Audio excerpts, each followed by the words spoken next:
니에미야서를 제가 위해서 1월달 첫 주 지나고 둘째 주부터 시작한 넉 달 동안 18번에 걸쳐서 설교를 했습니다. 2024년이 되고 나서 우리 교회도 이전하게 될 것이고, 이전하게 되면 또 다른 곳에서 또 다른 사람들을 만나게 되는데, 우리 교인들이 정신을 차리고 뭔가 변화되지 않으면 안 되겠다, 그런 생각에서 대주제로 변화라는 주제를 가지고 니에미야를 시작해 있었습니다. 니에미야서는 한마디로 얘기하면 회복의 책입니다. 그래서 니에미야에서 자주 나오는 표현이 중건, 중수, 재건 이런 단어가 많이 나오잖아요. 중건이라는 건 재건이라는 건 다시 짓는다는 것입니다. 바벨론에 의해서 무너진 예루살렘 성전을 총독 스룹바벨이 다시 재건했고, 성벽은 느헤미야가 재건했었습니다. 주전 587년에 느부갓네살에 의해서 무너졌는데, 그 후 140년 후에서 느헤미야가 재건을 한 거죠. 그래서 우리가 잘 알다시피 1장에서 7장까지는 50일, 2일 만에 성벽을 재건하는 것이 나오고요. 그 다음에 8장, 9장은 성벽 재건 후에 영적인 재건을 해서 에스라를 통해서 복음운동을 합니다. 10장, 12장에서는 재건 후에 우리가 어떻게 살아야 될 거니까 결단하는 장면들이 나오죠. 오늘 13장이 니에미야의 마지막 장입니다. 이 니에미야의 마지막 장은 하나님의 말씀이 니에미야 이 마지막 장에 강조하고 있는 것은 지금까지 했던 얘기들, 그 내용들을 어떻게 우리 삶에 적용해야 할 것인가 라는 것을 도전하고 결단하게 하는 대목이기도 합니다. 그러면 이 13장 내용이 적용하고 실천하게 어떻게 될 것인가? 첫째는 영적 결단을 해야 된다. 두 번째는 안식일과 예배를 결단해야 된다. 세 번째는 가정과 거룩한 삶을 결단해야 된다라는 얘기입니다. 이를 위해서 먼저 12장과 13장을 우리가 할 필요가 있어요. 12장은 성벽을 완성하고 하나님께 공헌한 얘기가 나오는 것이고, 13장에서는 그 무렵에 일어나던 일들을 통해서 니에미야가 준 마지막 메시지가 이제 전달되게 되는 것입니다. 그런데 12장과 13장은 시간적인 간격이 한 1년 됩니다. 상당히 차이가 있어요. 왜 그러냐? 니에미야가 성벽을 재건하고 페르시아에 돌아가서 아닥사스다 왕에게 제가 다녀왔습니다 보고하러 갔던 그 시간이었어요. 그런데 이 보고하러 갔던 이 시간에 니에미야가 자리를 비워서 어떤 일이 생겨버렸냐? 예루살렘에 문제가 크게 생겼는데 그게 뭐냐? 오늘 4절 5절의 얘기입니다. 오늘 본문에 읽지는 않았지만 여러분 성경에 있으면 한번 찾아보시겠습니까? 4절 5절. 이전에 우리 하나님의 전 골방, 하나님의 전 골방이라는 것은 표준세번에 보니까 하나님의 성전의 방들이라고 되어 있어요. 그 하나님의 성전의 방들을 하나를 맡은 제사장 엘리야십이 이 도비야와 연락이 있었으므로 라고 있어요. 그리고 5절에서는 이 도비야를 위해서 큰 방 하나를 줬다라는 것입니다. 여러분, 제사장 엘리야십이 도비야와 연락했다는 것은, 도비야는 어떤 사람이에요? 사마리아 총독 산발랏을 사주해서 성벽을 재건할 때 방해했던 사람입니다. 그러면서 얼마나 조롱했느냐? 야, 너희들이 짓는 성벽 여호가 올라가도 다 무너질 거야 하면서 비웃었던 사람이에요. 그런 사람과 제사장이 내통했다는 것입니다. 그런데 내통한 것만 아니라 제사장 성전의 방들 하나를 도비야에게 내줬다는 것이죠. 그런데 이 성전의 방이 어떤 방이냐?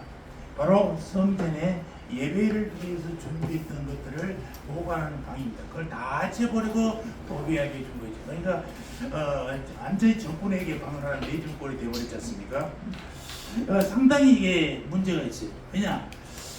이제 각 거총 예루살렘 성벽, 니에미야와 에스라가 그렇게 애쓰고 수고한 예루살렘, 그곳에 지도자가 잠시 비운 사이에 어떻게 됐어요? 사고가 났다는 것입니다. 그나마도 백성을 영적으로 지도하던 누가? 제사장이 사고를 친 거예요. 이방인 도비아가 예루살렘 성전의 큰 방을 하나 차지했다는 것은 단순한 방의 문제가 아닙니다. 이 공간의 문제가 아니라 영적인 문제다라는 것입니다. 여러분, 그렇기 때문에 이 신앙생활이라는 것은 어느 정도 했다라고 생각하고 마음을 놓을 수가 없는 것입니다. 언제나 긴장하고 언제나 다시 시작해야 된단 말입니다. 그리고 죄의 문제 같은 거는, 특히 이 죄의 문제 같은 거는 내가 저 사람보다 나으니까 이렇게 비교할 수가 없어요. 상대평가, 절대평가잖아요. 하나님께서 죄가 크든 적든 죄가 있는 것은 다 죄입니다. 그렇기 때문에 우리가 늘 신앙생활 긴장하고 늘 다시 시작하는 마음이 있어야 된다는 거예요. 개인도 그렇고 교회도 그렇고 나라도 마찬가지입니다. 영적 생활에 가만히 있어서 되는 것은 하나도 없다는 사실입니다. 우리가 가만히 있으면 우리는 죄에 죽을 수밖에 없지 않습니까? 가만히 있으면요, 우리가 타락할 수밖에 없고, 가만히 있으면 도비하든 산발라시든 우리 심령의 성소에 들어올 수밖에 없는 것이 우리들입니다. 저희들이 한 8년 동안 목요마다 성령 집회를 해봤어요. 그래서 정말 어둡고 침몰했던 사람들이 와서 개선돼서 밝은 모습으로 나오고 그러는데, 또 한 달 후에 오면은요, 또 어두워지는 것입니다. 그때뿐이 우리가 군대 생활 때도 그렇지 않습니까? 우리는 저는 보고항에 있었는데 간첩이 넘어왔던 곳은 꼭 간첩이 넘어옵니다. 지형지구를 다 아니까 경계 정도만 딱 파악하면 침투할 수 있지 않습니까? 그러니까 항상 들어온 거거든요. 마귀들도 마찬가지고 내 마음에 다 몰아내고 깨끗하게 치워졌다가도 빈 곳에는 항상 마귀들은 자기 짐작을 또 들어온다고 합니다. 그래서 성령으로 채워져 있지 않으면 언제든지 공격 당할 수밖에 없는 것이 우리의 영입니다. 우리의 영은 하나님을 늘 사모하면서도 우리의 영은 늘 세상적인 관계와 매통하고 싶어하는 것이 우리들의 본성이라는 것입니다. 우리 마음의 성소에 세상을 끌어들여서 우리를 늘 괴롭게 하는 것은 누구예요? 바로 우리 자신이. 사단 마귀가 하는 것은 그 임무가 바로 그런 것이지만은 거기에 넘어가면 결국 결과는 누가 책임져야 돼요? 내가 책임지는 것입니다. 나는 괜찮아, 나는 안 그러려고 그러는데 사단 마귀가 있기 때문에 나는 괜찮아요, 하나님하고 해봐야 아무 소용없어요. 모든 책임은 내가 지는 것입니다. 그래서 늘 우리 마음에 깨끗한 방에 성령이 모셔야만이 사단 마귀를 침투하지 못하니, 그렇지 않으면 영적 생활에 항상 우리가 지향을 초래하게 된다는 것입니다. 이 느헤미야가 떠난 예루살렘이 문제가 생긴 것 아니겠습니까? 그렇기 때문에 우리 마음의 성소에 늘 주님이 떠나면 문제가 생긴다는 사실도 여러분 잊지 마시기 바랍니다. 영적인 삶의 회복은요, 우리 안에 하나님이 없다라고 인식했을 때부터 시작하는 것입니다. 8절과 9절 느헤미야의 단호한 태도를 보십시오. 느헤미야는 하나님의 성전에 이방인 도비아가 들어왔다는 사실을 딱 알다음에는 고민하지 않았어요. 망설이지 않았어요. 그리고 부하들을 시키지도 않았어요. 곧바로 가서 행동해 버립니다. 도비아의 세간을 그 방 밖으로 내어 던지고 스스로 다 내어 던져버렸어요. 하나님의 거룩한 성전에 악한 자가 들어왔다는 사실을 그는 용납할 수가 없었던 것입니다. 영적 회복은요, 이렇게 거룩한 삶의 결단을 통해서 시작된다는 사실을 오늘 이 시간 우리 느헤미야 13장을 통해서 다시 한번 기억하시기 바랍니다. 이 13장에 나타난 세 단어를 주목해 보시기 바랍니다. 3절에 분리라는 단어가 나오고요, 그 다음에 9절에 보면 정결이라는 단어가 나옵니다. 그리고 11절에 보면 다시 제자리에 세웠더니 라는 얘기고요. 결국 이 세 단어, 분리, 정결, 제자리에 세우는 것, 이것이 바로 영적 회복의 단계인 것입니다. 따라 해볼까요? 분리, 정결, 제자리에 세울 것. 먼저 영적 회복은요, 분리에서부터 시작된다는 사실입니다. 왜 분리가 영적 회복에 가장 먼저 필요한 요소이냐? 1절에서 3절을 보면 성벽 봉헌을 하던 날 하나님 말씀이 백성들에게 낭독됩니다. 그 내용은 어떻게 해요? 암몬 사람과 모압 사람은 영원히 하나님의 종에 들어오지 못하게 하라라는 결단이에요.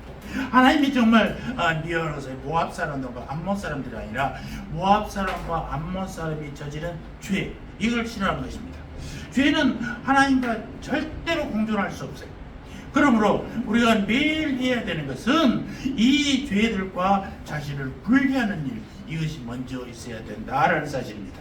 모압과 암몬은 태어날 때부터 죄악 덩어리였던 것처럼 타고난 죄의 권세가 우리 안에서 세력으로 작용하게 된다는 사실입니다.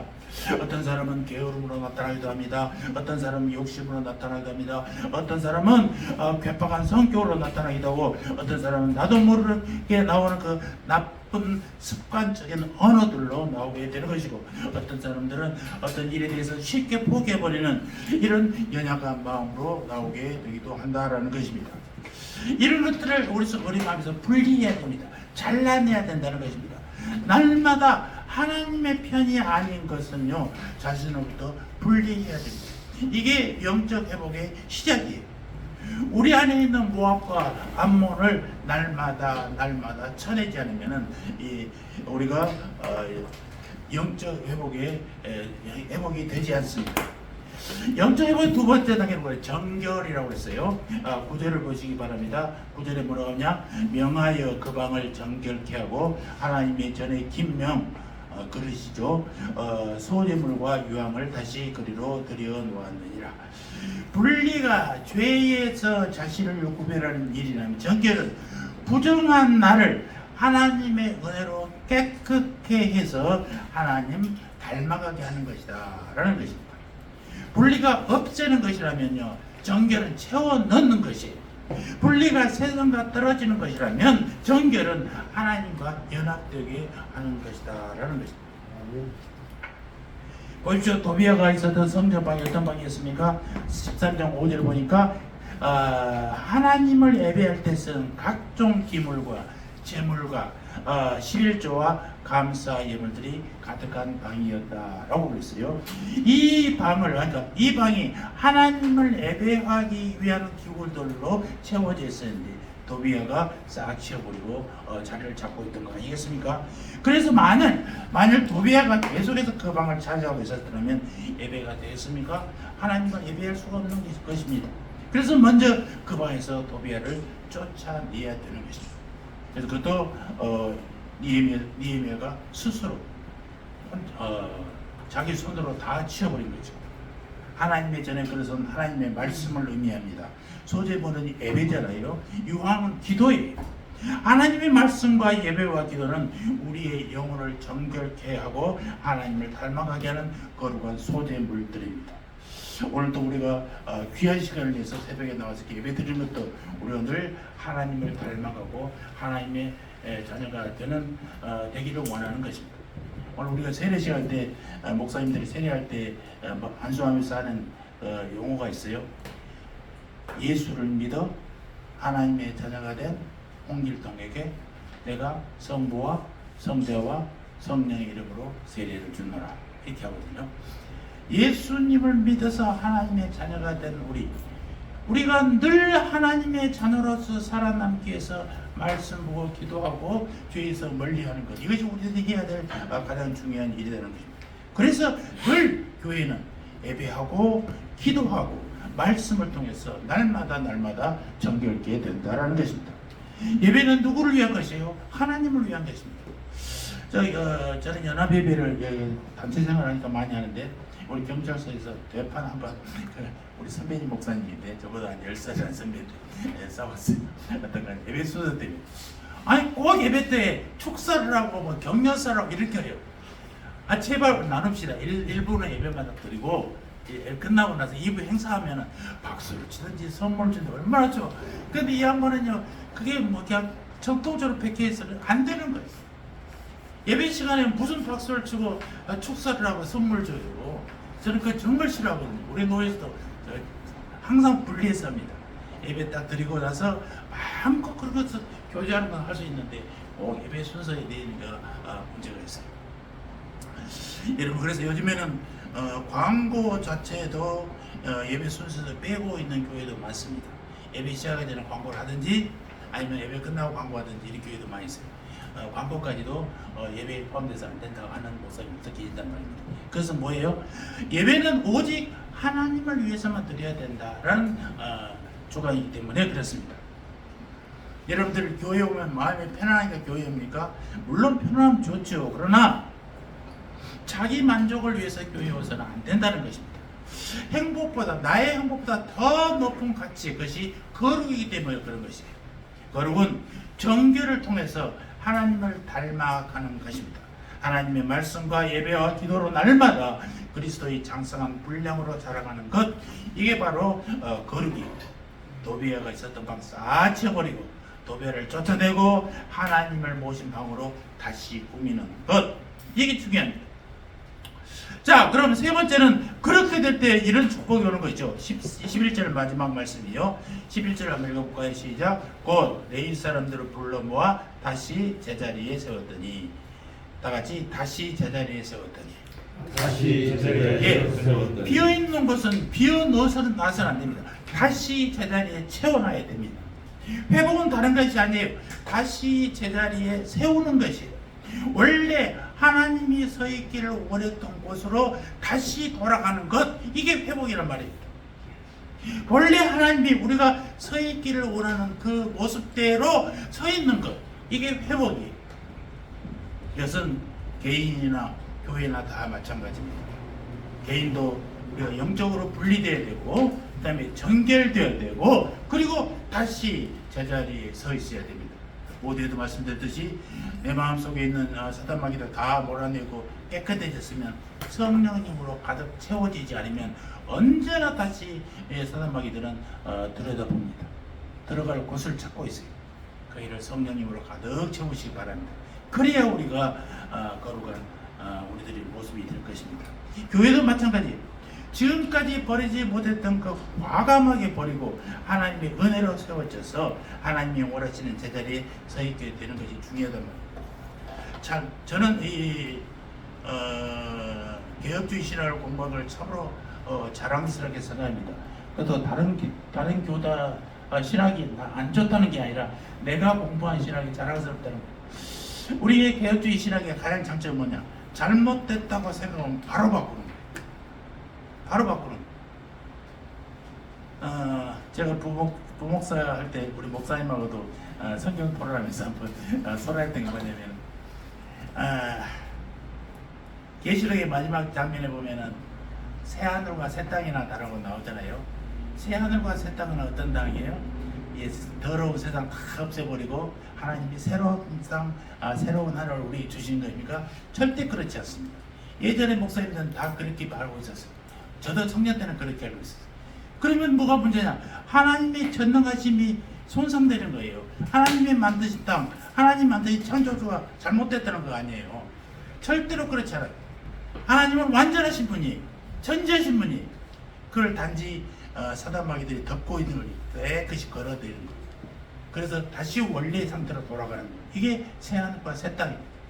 그래서 우리 담임 목사님은 30년 전에 공부하니까 나이는 나와 비슷하지만 나보다 3살 위였는데 30년 전에 신학한 사람이야. 다 그렇게 배웠어. 우리들은 그렇게 배워서 그래. 그래서 담임 목사가 야 전도사를 다 집 앞에 니들 생각은 어떻게 해? 전도사를 다 대표 들었잖아. 얼마나 미안해. 잘못됐으면 바꾸는 것이 지금 중요합니다. 여러분, 우리 교회는 이렇게 해왔기 때문에 해야 된다? 아니요. 잘못됐다고 판단하면, 성경이 유효됐다고 생각하면 당장 고치는 것이 여러분 중요합니다. 이런 신앙의 마음이 준비되지 않다면 우리가 정말의 영적 회복에 어려움을 겪게 되는 거죠. 정말 우리가 영적으로 분리되고 정결돼서 다시 예수를 믿어 하나님의 자녀가 된 나의 모습으로 돌아가는 우리 모두가 되기를 주님의 이름으로 축원합니다. 아멘. 할렐루야. 하나님 우리 아버지 감사합니다. 영적인 삶을 회복시켜 주시옵소서. 정결케 하여 주시옵시고 거룩케 하여 주시옵소서. 죄와 분리되게 하시고 영적인 삶의 회복은 우리 안에 하나님 없음을 인식할 때부터라고 했사오니 하나님의 말씀을 통해서 부지런히 하나님을 알아가게 하시고 예배를 통해서 성령님 만나게 하시고 기도를 통해서 매일매일의 삶을 인도하여 주시옵소서. 부족한 저희를 하나님의 은혜로 깨끗게 하여 하나님 닮아가게 하시고 다시 예수 믿어 하나님의 자녀가 된 우리의 모습으로 회복의 역사가 있게 하여 주시옵소서. 감사합니다. 예수님의 이름으로 기도합니다. 아멘.